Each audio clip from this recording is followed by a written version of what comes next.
Es gibt ein neues Video zum Zoning von Cities Skylines. Ich würde das ganz kurz mit euch gucken. Wir freuen uns ja gemeinsam auf Cities Skylines 2. Und da gucken wir jetzt mal ganz kurz, rein, ne? Da machen wir auch eine Gaming-Reaktion.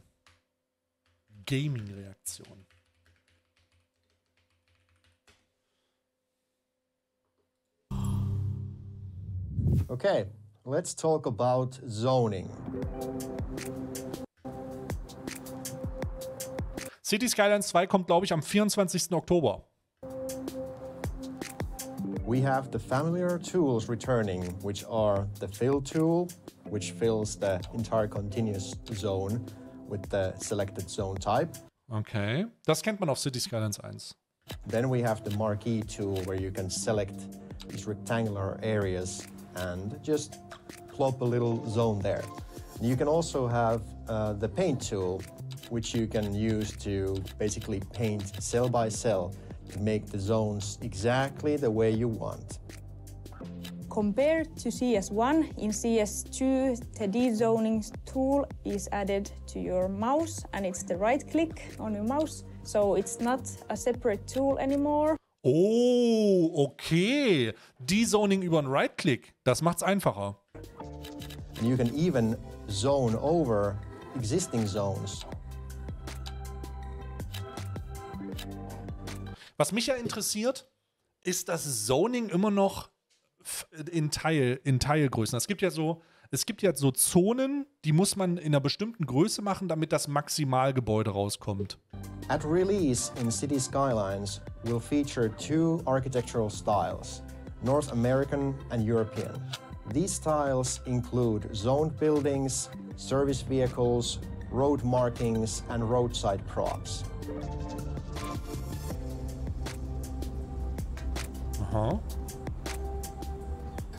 In the first game, there were only 2 residential zone types. In the second game, we are introducing third level, medium. We Low density housing? have medium density Medium density row housing? row housing, Medium density housing, also alleinstehend. medium density apartment building. Und das ist das Wichtigste eigentlich da gerade. Mixed Housing. Das heißt, ganz unten ist ein Gewerbe und oben drüber kann man wohnen. Das ist neu. Buildings, mixed housing with shops at the bottom and Das ist so der wichtigste also meiner Ansicht nach eines der wichtigsten Neuheiten beim Zoning. Weil Gewerbe und Housing zusammen machen ist richtig geil. apartments at the top, as well as low-rent housing. Low-rent housings are bigger buildings Platte. with small apartments. Platte im außerhalb der Stadt die Platte bauen, Chat. Oh, das wird so gut, Digga. People who are living in these kind of buildings are students, young adults who have just moved out, or singles. Und die Armen. Schön die Armen ans äußere Ende der Stadt.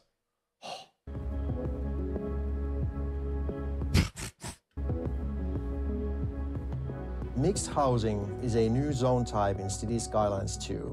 It answers the demand for low commercial and medium density residential. Das ist voll gut.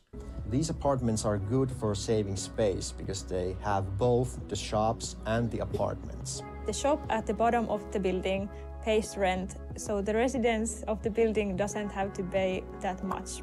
The mixed housing buildings have the separate section for shops and apartments, and they can mix and match to create a large variety of combinations.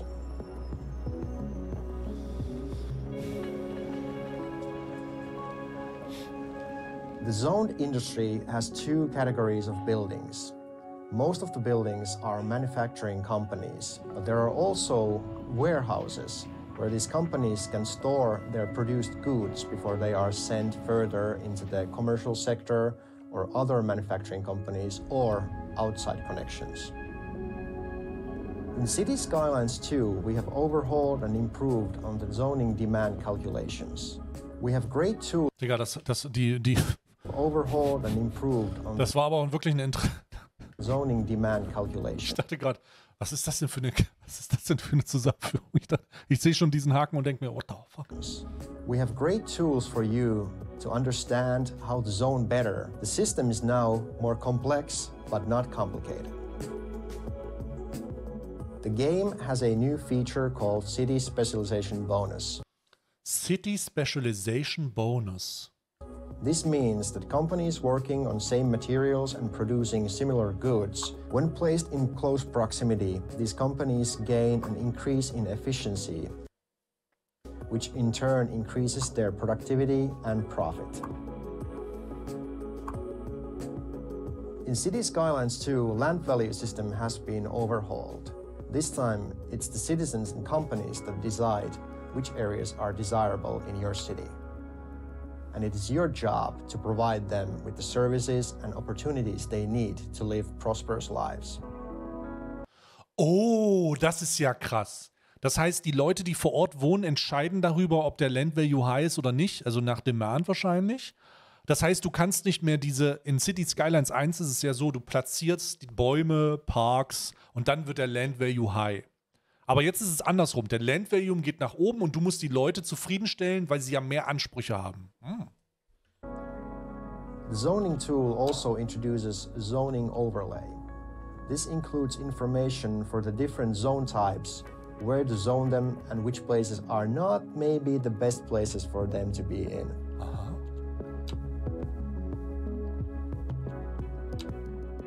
A new feature in Cities Skylines are the signature buildings. These are unique, ploppable zone buildings that decrease the demand of the zone type they are in. These buildings are unlockable. Guck mal da oben. 2% Industrial Efficiency, 5% Interest in University Education und 1% University Graduation Chance. Oh. Alter, es gibt jetzt Prozent-Perks. Das ist ja richtig geil. Das heißt, diese Unique Buildings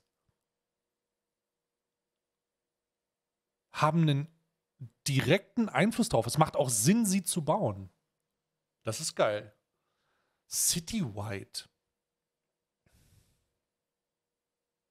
Was bedeutet das im Einzelnen? Wie groß ist denn die City?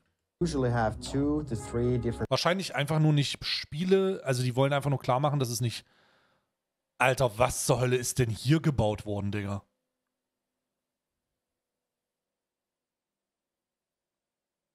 Das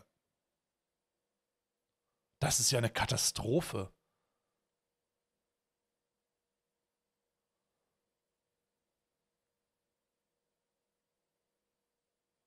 Requirements before they're unlocked. In addition to contributing to the zone demand, they also have positive effects to their neighborhoods as well as the city as a whole.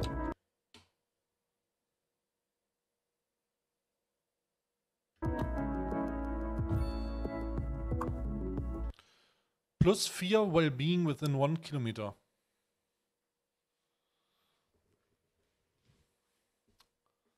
Boah.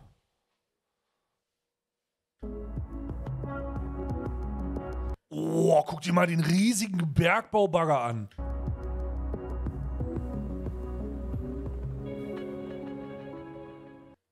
Krass.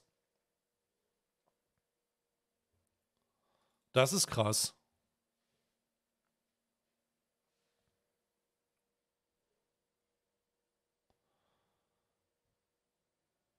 Also das mit dem Land Value ist so ein bisschen...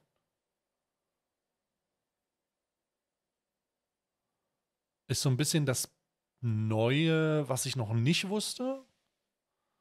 Gibt es da vielleicht noch ein anderes? Warte mal, die haben ja auch noch... Hier. Every decision you make weaves a thread into the fabric of your city. But don't for a second imagine a smooth, seamless surface. Cities don't work like that. Instead, it's an urban patchwork marked by the realities of life and living. You'll create and stitch it together with zoning.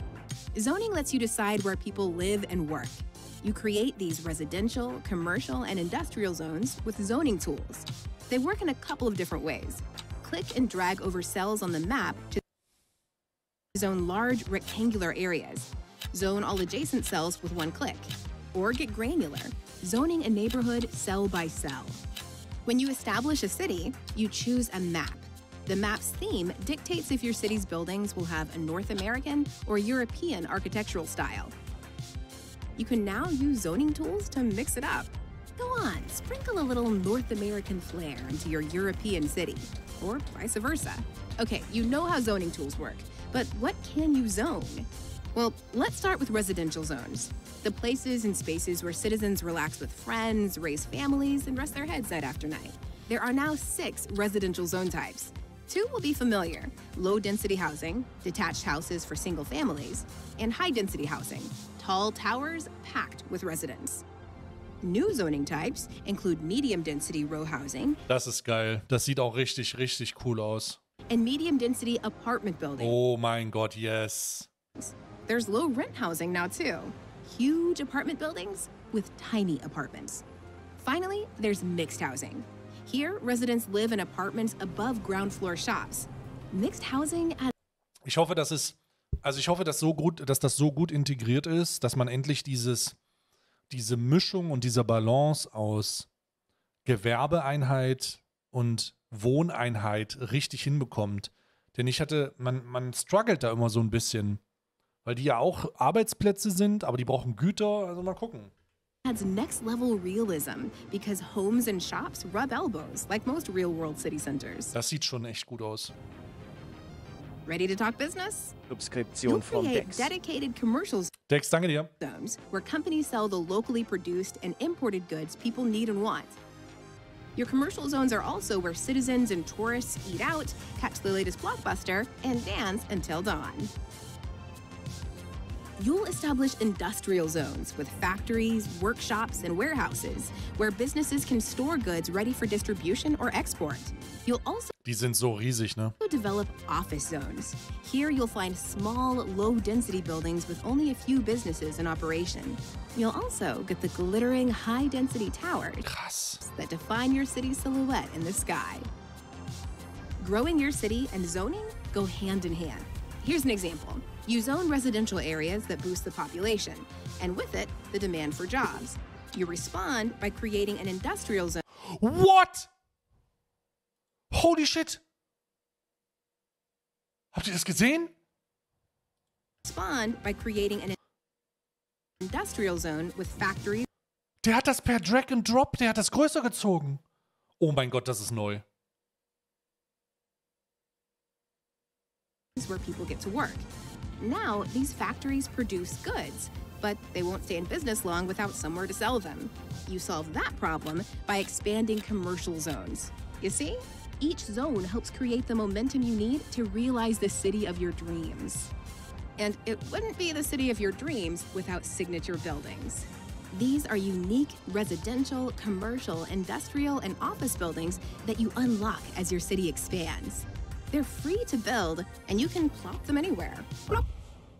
It's Cities Skylines lingo. Go on, say it. Plop. What's so special about signature buildings? Well, they function like any zoned building. A home for people, a warehouse for industry, an office Public Transport habe ich mir, glaube ich, schon angeguckt. for workers, but they can elevate the neighborhood in unique ways. Signature buildings can also bring citywide benefits. Zone and place your signature buildings carefully so each city district flourishes and plays its part in the success of the whole city. Life's rich tapestry has never been richer than in Cities Skylines 2. Also das mit dem Industriescaling war gerade sehr nice. Ich bin sehr gespannt. Hier nochmal der Link dazu. Puh. Release ist der 24. Oktober diesen Jahres.